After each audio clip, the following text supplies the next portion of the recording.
Welcome to the Leadership Purpose with Dr. Robin podcast. I'm your host, Robin L. Owens, PhD, and this is where we dive in each week to give advice, tools, and tips for high-achieving women who have written books that make a difference for people while at work. I am a professor, and when I'm not doing that, I am speaking, writing, coaching, and teaching high-achieving women who have written books how to make a bigger difference, have more impact, and more purpose with their books. Okay, let's dive in. Hello. Before we dive into today's episode, I've got some exciting news for you. We just launched our new podcast website. That's right, and this is where you can catch up on all our episodes and find exclusive content and so much more. So head on over to leadershippurposepodcast.com, leadershippurposepodcast.com. I know it's a tongue twister, huh? Let me say it again. leadershippurposepodcast.com. And we are building it to the go-to spot for everything Leadership Purpose Podcast. So in the coming days, you'll see it grow more and more, but it's launched now. So go ahead over and check it out, leadershippurposepodcast.com. And for now, let's jump into today's episode. Hi, everyone. Welcome back to another episode of the Leadership Purpose with Dr. Robin podcast. I'm so glad that you take time to listen into the podcast and that you helped us become one of the top ranked podcasts according to Listen Notes. So I really appreciate you. So if you take some time to review the podcast, subscribe, rate, it would really mean a lot to us. So thank you for that. And today I'm talking with Johanna Derbolowsky. Now, let me tell you a little bit about Johanna. Besides the fact she is my friend, she is the best-selling author of the book, Transformation Promise, and the workbook, 28 Days to Love, Joy, and Prosperity. I mean, who doesn't want those things? She is the developer of the Quantum Heart Field Experience, a method that helps achieve instantaneous change. Wow, can't wait to hear more about that. She is recognized for her healing and transformation as a coach, and she's a metaphysical teacher. She lectures and conducts workshops in the US and Europe and in her private practice in Southern California. So welcome, Johanna Derbolowsky.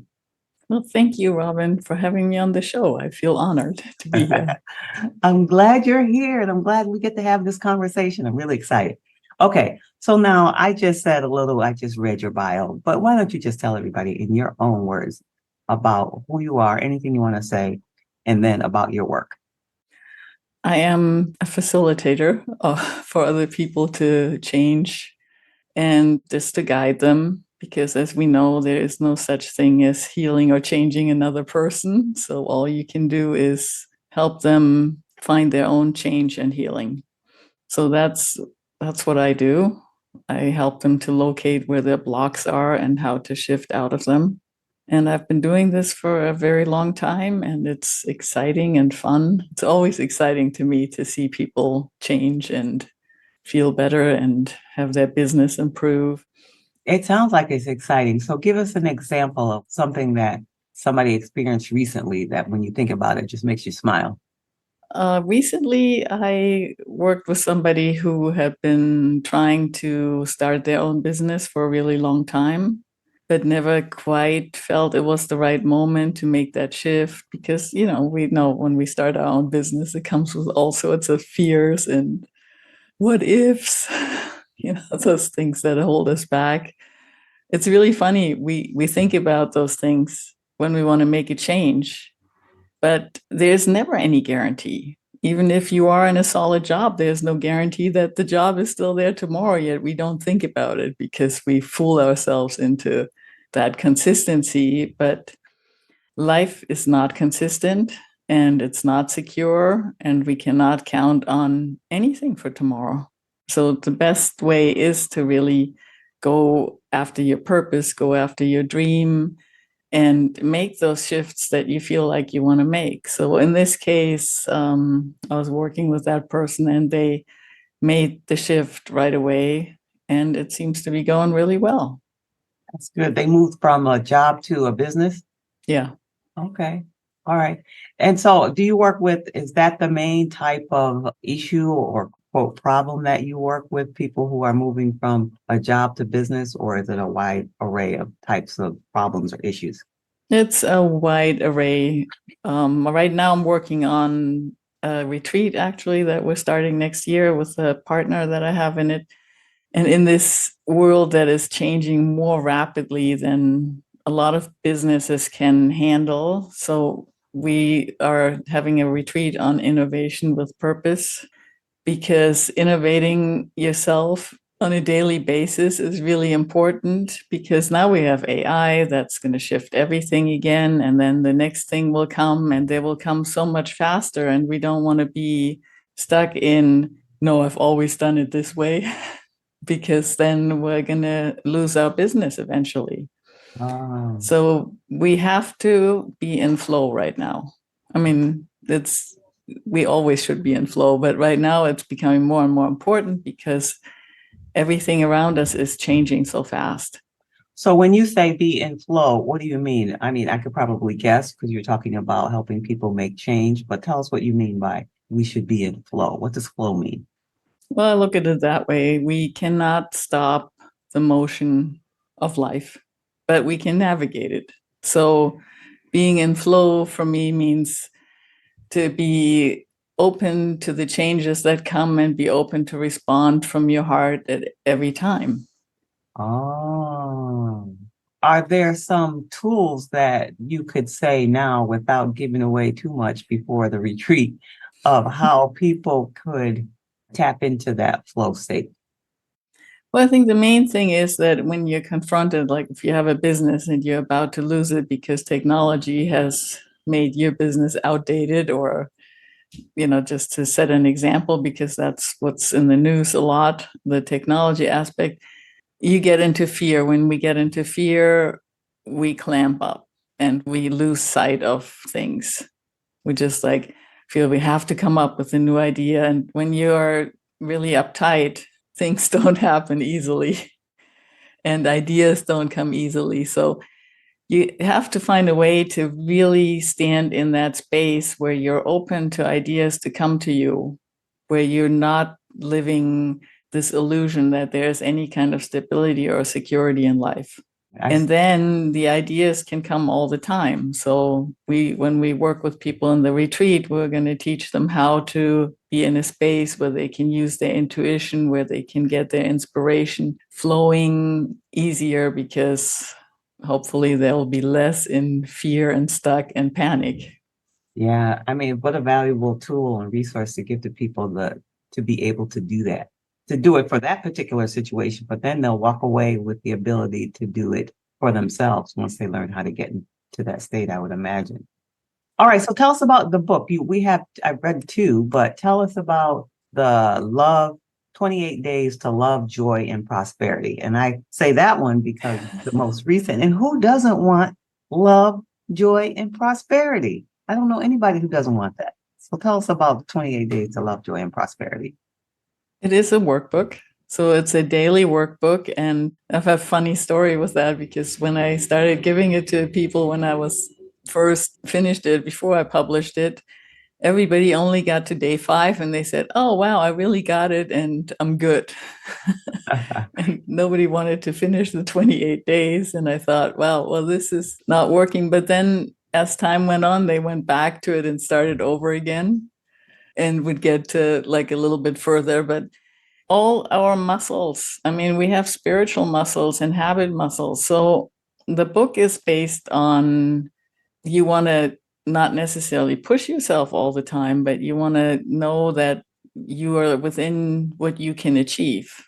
So you become open to actually making small steps in the beginning, and then every 7 days it shifts to a little bit bigger and including a little bit more things. And clarity, it gives you a lot of clarity, because when you are clear about yourself, you can function a lot better. Yeah. So what was it about? Was it just the pace of people, or what happened that a few people stopped on day 5? Was there something in particular about day 4 or day 5 that I was they trying had to to do figure so that out. much that they had to just stop because they couldn't do anymore? Or like, what was that about? No, in the beginning, I said you pick 2 goals that you want to achieve. So I had, have them pick goal A and B, and then there's 5 days where you really work on gaining the clarity and also work towards them. And then they said, oh, well, I'm already there, so I'll leave the book now. Oh, So it was actually a little bit of a success point, but it helps to go further and really embed. Like, when we go on a diet, you lose a lot of water the first few days and you think like, wow, I got it. But it helps to stay with it and really implement and do the workouts. So that's what I say in it too. It's a workout book, not just a workbook. You work out your spiritual and your intuitive muscles. oh, I see. Yeah. All right. So now tell us about the other book, The Transformation Promise. Well, I called it the transformation promise because we will always transform. So I can actually promise that to everybody. There's nobody that will not transform. And transformation, too, is when you're in one space and you want to get to the next space. So it's really how to get from here to there. But a lot of times we're taught to just have a goal and visualize the goal and get to the goal somehow. But it helps to know where your starting point is. So again, it's getting to know yourself, where you're stuck, why are you stuck, where you're stuck, what are all the hidden players. So I have divided it up in different structures. The physical one, like what is your physical ability and needs and surroundings, and then the social emotional, which is, well, actually the mental emotional, which is your social life and how you interact with other people, and also the things you are attached to. Our problem is attachment. If Hmm. we weren't attached to anything, we'll all be happy. There'd be no suffering, but we get attached and we have kids and family and they need something, and then we can't leave the job and make the switch to your own business because you have kids to feed, and they, what, you're just going to go after your dream and forget about us. So we have all these things that are weighing in on the decision or what you want to make or where you want to go. And a lot of times, once you look at that really clearly, you see if is that really where you want to go. And then the last one is the spiritual, which is where all our judgments are. Because if I believe if I believe in something, I automatically know that I'm right, because Mm. that is my belief. And with that said, everybody else is wrong. So that's the perfect setting for a war. And it's hard to change a belief because it's our operating system. And we have to look at what that is. It's not that your belief is wrong or you shouldn't have it. So the book is not at all about what you should believe or not. It's about getting to know your belief and where that puts you in the world and in your surroundings, and how can you work with that. And then once you get to know yourself, then you can say, okay, all this stuff I don't need anymore. So my baggage can go away. And there's tools for that in the book, how to do that fairly easily. And then you can move towards where you want to go. I see a kind of commonality across both books. Transformation, The Transformation Promise, and then the other one, Working Through Change. Both Yeah. have to do with the change. So there seems to be a theme. I All right. did the workbook after the book because people said, okay, well, I wanted a little bit more, daily thing. There's questions to ponder and work through in the other book too, but a lot of people have asked for something to do on a daily basis. Ah, I see. What's the premise of the book, The Transformation Promise? I know you said we all are going to experience some change, but what's the main point that the book is trying to make? That if you want to transform into something else or you want to actively transform, or help your transformation and not just be pushed by the universe from one place to the next, but you actually have ideas of where you want to go. Or let's say if it's personal, if you're always in unhappy relationships, how can you move to a happy relationship or a fulfilling one? Or if you are stuck in a job that is miserable, how can you change your life so you can do what you want to do? So I'm giving you tools how to actively transform into the direction you actually would like to go to. I see. How did you get into this work? Well, that's an interesting question.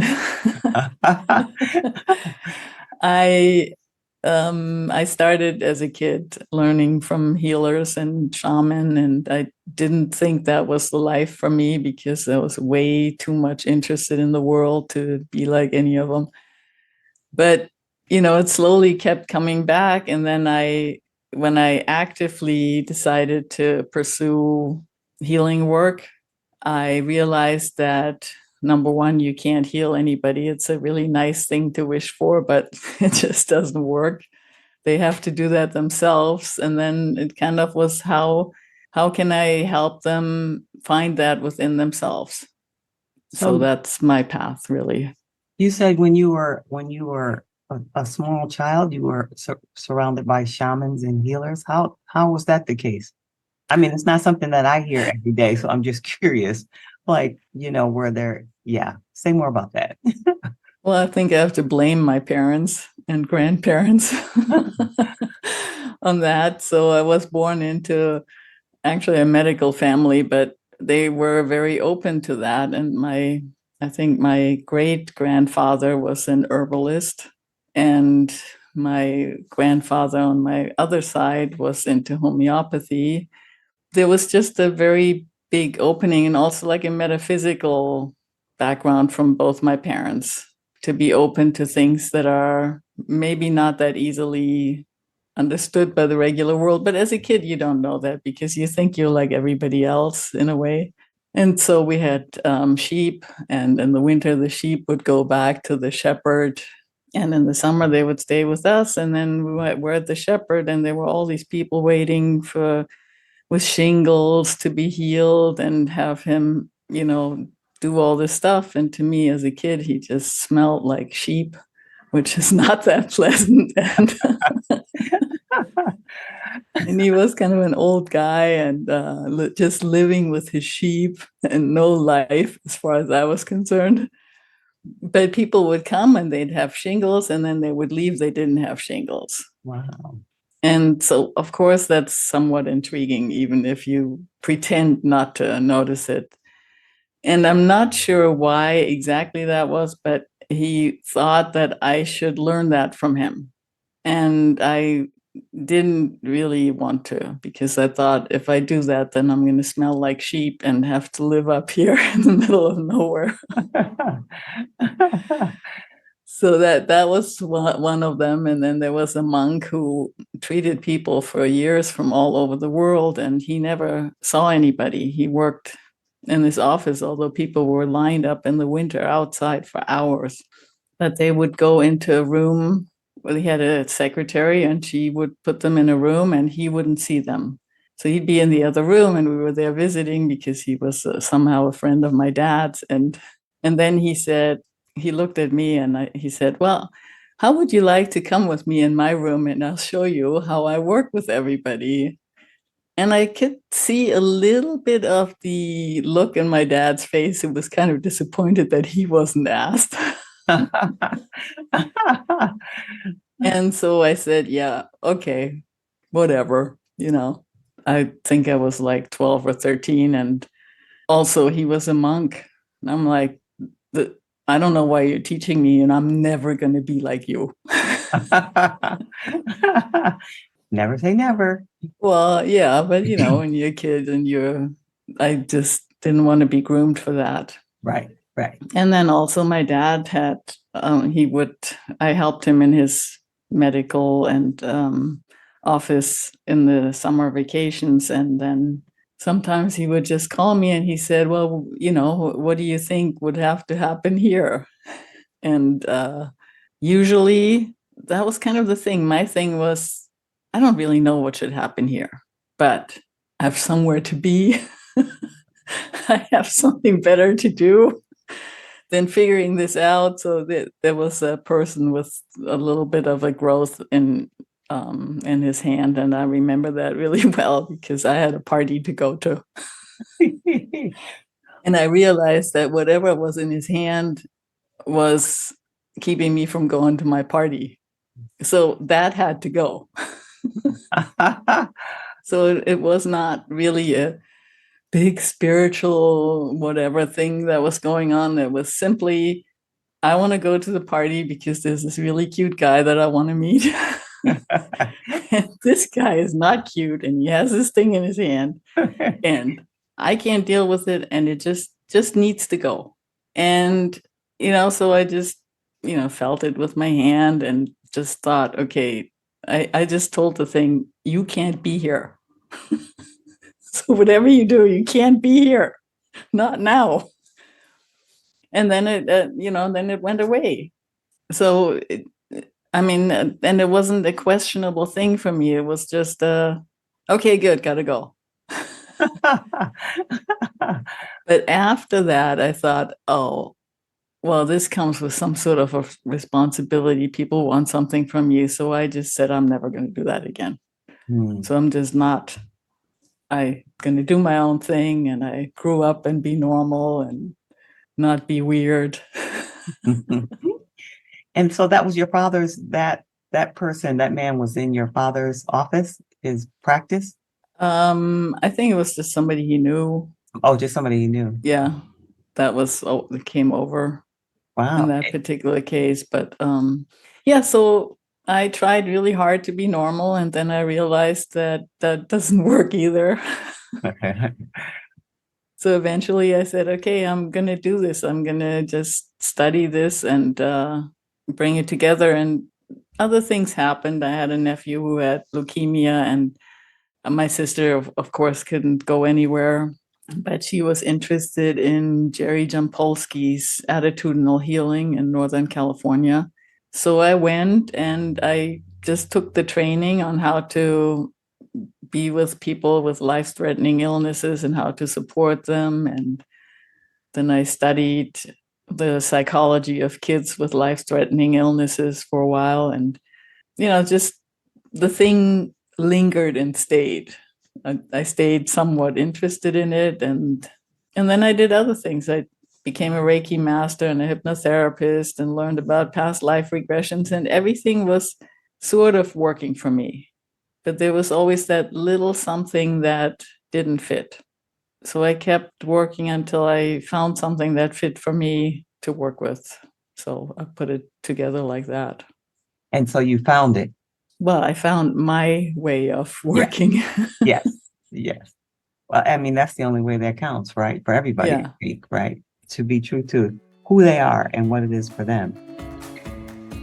I just want to interrupt the episode for a moment to ask, is your book ready to be turned into a successful online course?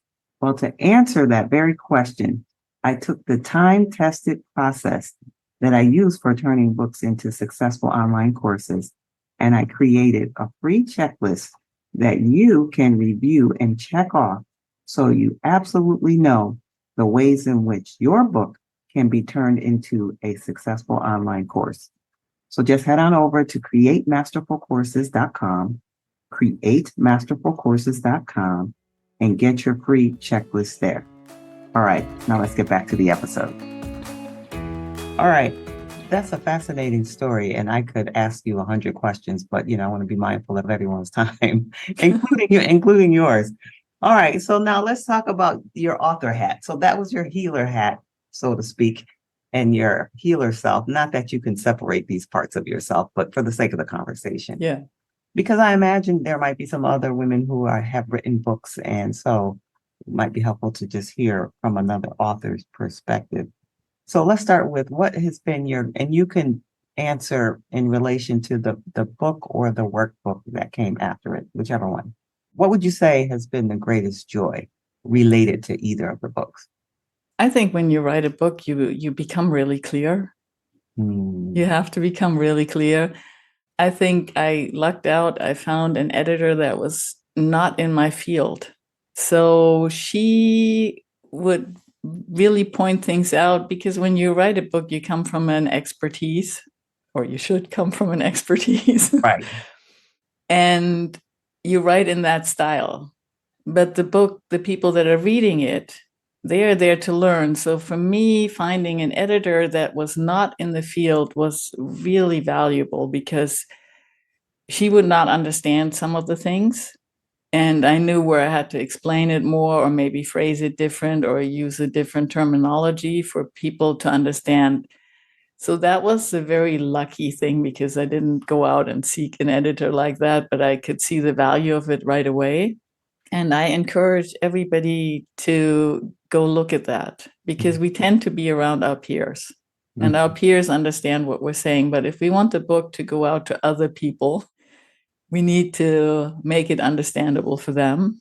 So that was one thing that luckily worked out by itself right away. But the other thing, well, let's say the things that I did wrong was, or didn't realize till later, when you publish a book, there's one shot at the book release. And there's a lot of places where you might want to release your book that will only do it if they're first. Oh, So be very, spend the time to really think where you want to come out with the book, because they will not take you like a month later to just talk about the book. Then it's going to be really hard work. But if you want to have a really big, powerful book release, take the time to really think about where you want that to be. yeah. And otherwise, I think it gives you credibility. So it's a great business card. Gets you on fantastic podcast shows like yours. And it gives you the opportunity to reach a wider audience. And Mhm. then, also, in order to do online classes from your book, Mhm. which is an even bigger audience, and to go deeper in it. So a book is the best thing you can do for yourself, is what I think. Yeah. Yeah. I didn't know that when I was writing it. I was just writing it because somebody said, "Oh, you've been teaching these workshops. We want something to go home with. Why don't you just write something?" You were in demand. The book was calling you before you even thought about it. All right. So now, the podcast is Leadership Purpose, and the podcast is for what I call high achieving women. Now, that's a general term. So I'll tell you what I mean by that. High achieving women are women who are ambitious, goal oriented, responsible. And by the way, they could be one, two, three, or more of any of these. And they are the ones that people come to them in their business or in their work professionally. When they have questions, they come to them no matter what it's about. When they're in their personal life, people come to them with questions no matter what it's about.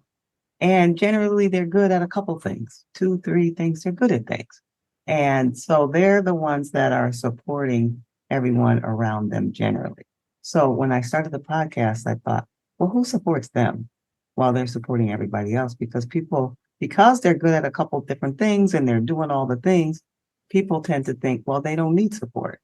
So I thought, well, why don't I start the podcast and invite high achieving women like you so then we can talk to each other and give each other some support in terms of our work and just advice. So all that leads me to the question, what's something from your either professional life or your personal life that you can give as a piece of advice or tip to the woman I just described as the high achieving woman? I think especially for high achieving women, it's important to find the time to center yourself and stay true to yourself. In the retreat, one of the points that we're going to address is that it's lonely at the top. Because and that goes here too, if you're high achieving or you run your business or so, you have other problems than the people that work for you and go out, because you probably don't go out that much because you're running a business. So I think it's super important for everybody, but especially when you're at the top, to check in, be in your heart, and also seek people that are like-minded.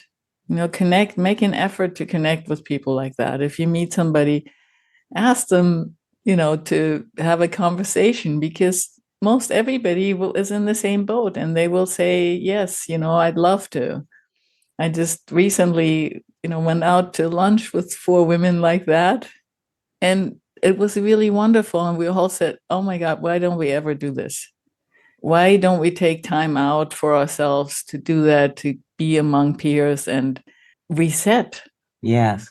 So I think that's super important. And I love that you're doing the podcast and encouraging people to come together and work together. And even if they're just doing it and listening. And then if you like somebody that you listen to, reach out to them. Yeah. Yeah. I like that.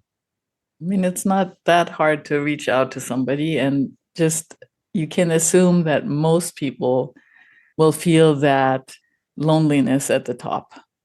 Mhm. And especially for women, because we're not in our traditional 2,000-year roles. We are now, you know, you talk to women at the top and they're called all sorts of names. When they want to be assertive, they're, why are you so angry? Mhm. I'm not angry. I'm just stating the facts here. So that makes it even more important to find a peer group that you can just let it out and say, oh my God, this really, really bugged me today. And everybody is the same, always criticizing what we do, what we wear. We have to think about, what our hair is like. I mean, guys don't really have to do any of that. They put on a suit and they're done. So that my advice is to, for yourself personally, find space every day to center yourself and know your heart and what you need, and then go and get it. Yeah. That's wisdom. There's wisdom in that. Okay. So now let's talk about the purpose part. Again, the podcast is leadership purpose. So do you think it's important for people to have a sense of purpose in their work? And if so, why? And if not, why not? I don't think it's necessary. I think a lot of people are leaders without having purpose, but it's a lot more fun if you have purpose in what you do. Also, if you have a purpose in what you do, you don't get frustrated that much, or burned out on it, or loss of ideas, where you feel like just a machine. If you have purpose, then your joy comes from it. And when you find the purpose for why you do what you do, and it doesn't really matter what position you're in or where you work, or if you're on the top or on the bottom, if you enjoy what you're doing, your life is better. And I encourage everybody to do what they enjoy doing, because otherwise it's just horrible. I agree. I have to just say I agree wholeheartedly with that. Yeah. Yeah. Yeah, I mean, I'm sure we all had jobs we didn't particularly like and that would go nowhere. And then, if you center yourself and you can do it sort of like a machine and stay in your own space, and, when you have to do it, you have to do it. But if you can at all see a purpose in your life, and especially now where we have to come together, I mean, the planet has to come together. We have to work on being with everybody and bringing in the Aquarian age together. So purpose is, I think, more important than it used to be. Well, I can't disagree with you there. All right. So now you've been generous with your time and your wisdom and expertise. Before we tell people how they can get in touch with you, is there anything that I didn't ask you that just popped in your mind? You're like, oh, I just want to say one more thing. Or is there any last words? If not, it's okay. But I think my last word is always ask your heart what it would do before you do things, before you make decisions, before you go forward with things. Check in with yourself. Don't take what other people tell you as the answer. They're not you. You Mm. can listen to them for ideas and everything, but then go inward and find your answer. And do reach out. When you feel like you need to reach out, there's nothing better than reaching out to somebody and finding that you meet a new friend. Sounds good to me. Sounds good to me. Johanna, you've been so generous with your time, and I'm imagining there's some people who are listening that might say, hey, where can I get that workbook or that book or just hear more about your work? Where can they be in touch with you? Well, the books are on Amazon and some other places too, but my website is quantumheartfield.com, which is quantum as in physics, heart as in your chest, and field as in baseball.com. So it's easy to remember. And my email is jd@quantumheartfield.com. Okay, and we'll be sure to have those in the show notes so everybody can get it. Johanna, thank you so much for taking time and spending time with us and sharing your heart with us today. Appreciate you. Well, thank you, Robin. It was really wonderful being here with you. I'm glad you were here. Okay, everyone, I'd love to hear your response to the episode. Send me a note over in LinkedIn. I'm on all social media, but I spend most of my time at LinkedIn. So all of them, you can find me at Robin L. Owens, PhD, at Robin L. Owens, PhD. I'd love to hear your response to the episode or questions or what you'd like to hear on the podcast. And if you are an author and you've been thinking about how to expand your message beyond the book, and you've been thinking about, well, maybe I should create a course, but I'm not quite sure if my book is even ready to be a course.